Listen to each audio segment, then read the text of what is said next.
Ikhwatu fillah, ini bab 4 ya, yang terakhir dilarang sekedar menziarahi kubur Nabi ya. Dan tersebut dalam hadis-hadis ya.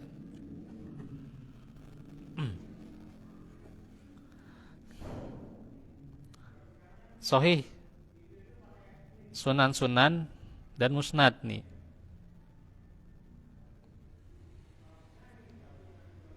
Bahwa Rasulullah bersabda, "La tusad dur rijalu illa ila salatah masajida al masajidul haram ya wa masjidi hada wal masjidul aqsa." Tidak boleh rihlah ya, bepergian, piknik kecuali kepada 3 masjid, yaitu Masjidil Haram, masjidku yaitu Masjid Nabawi, dan Masjidil Aqsa. Bukhari, dan ini dari Abu Hurairah dan dari Abu Sa'id Al-Hudri radhiyallahu anhu. Nah, maksud larangan ini ya tentu adalah pergian kepada suatu tempat dengan tujuan ta'abudi atau ibadah, itu ya. Sertai keyakinan bahwa beramal pada tempat itu menjadi dapat pahala berlipat ganda, atau diyakini tempat itu mempunyai kelebihan dari tempat yang lain, termasuk pergian menuju kubur-kubur walaupun kuburan para nabi.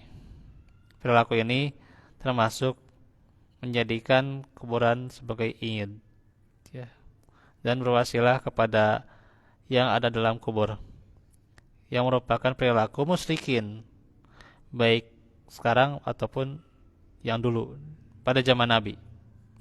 Pada zaman sekarang atau dulu, orang-orang pergi jauh ke kubur para wali, tidak peduli lelah dan mengorbankan uang banyak. Maka bila mereka sampai gitu ya,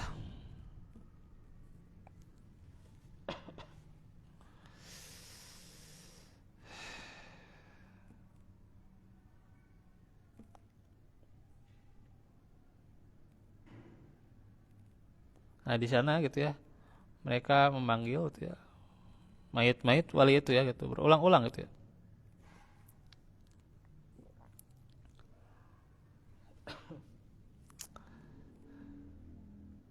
Dia langsung teriak gitu ya. Lalu mengerjakan amalia-amalia yang tidak layak kecuali kepada Allah. Berkeliling ya, tawaf di kuburan wali itu sambil memegang tanah, berdoa dengan nama wali itu, berkorban binatang ya, macerak dalam bahasa Bulgis ya, dan lain-lainnya. Inilah yang dikhawatirkan oleh Nabi sehingga melarangnya pergian kecuali ketiga masjid itu ya. Ya khawatirnya kayak gitu, ada keserikan juga. Ibnu Taimiyah menulis dalam satu makna dalam makalahnya tentang perselisihan para ulama tentang hukum pergian kepada kubur para nabi dan orang-orang soleh. Lalu dia mentarjih, menguatkan pendapat yang melarang.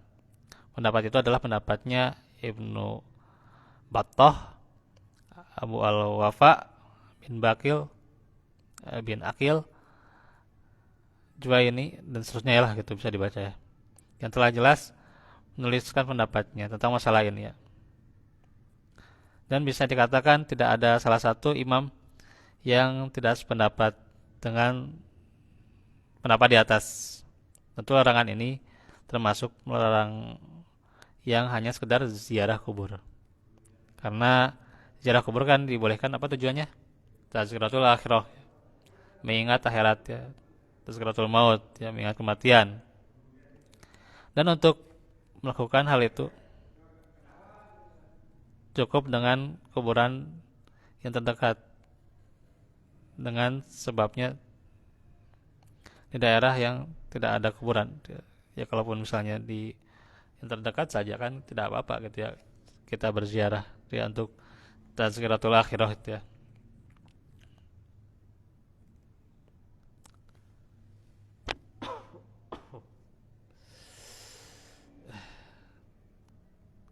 Adapun bepergian ke daerah yang jauh yang ada kuburan, terus maka tentunya pergian itu bermaksud mengharapkan sesuatu, berdoa, terus beribadah dengan khusyuk.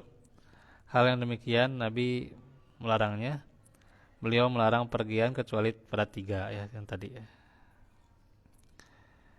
Imam Ahmad dan yang lainnya meriwayatkan dari Ibnu Umar, dari Abu Sa'id Al-Khudri bahwasanya kedua-duanya melarang kepergian ke Tur ya dengan tujuan sholat atau berdoa di tempat itu.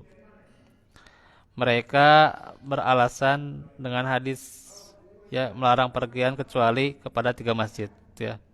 Ya padahal Allah mengatakan Tur sebagai wadi atau oase yang suci dan sebagai tempat yang mubarak diberkahi. Kan ada suratnya itu. Watur wa kitabi mastur dan seterusnya. Dan Allah berbicara dengan Musa di tempat itu. Dan atas dasar ini termasuk siapa saja yang pergi ke Madinah dengan tujuan Masjid Nabawi untuk sholat dan 1000 sholat dan pergiannya ini itu ya merupakan ibadah. Lalu setelah sholat di dalam masjid memberi salam ke kubur Nabi dan sahabat. Maka siapa yang berdoa dan lainnya ini ya kemungkaran tentunya ya. Karena ya menyalahi hadis ya.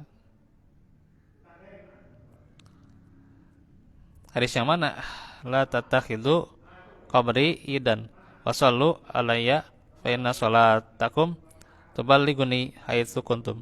Janganlah kamu jadikan kuburku sebagai id dan berselawatlah buat saya karena selawatmu itu akan sampai kepadaku di mana kamu berada. Sedangkan ada hadis yang mengatakan keutamaan ziarah kubur Nabi itu ya banyak juga ya hadisnya dhaif dan palsu itu ya.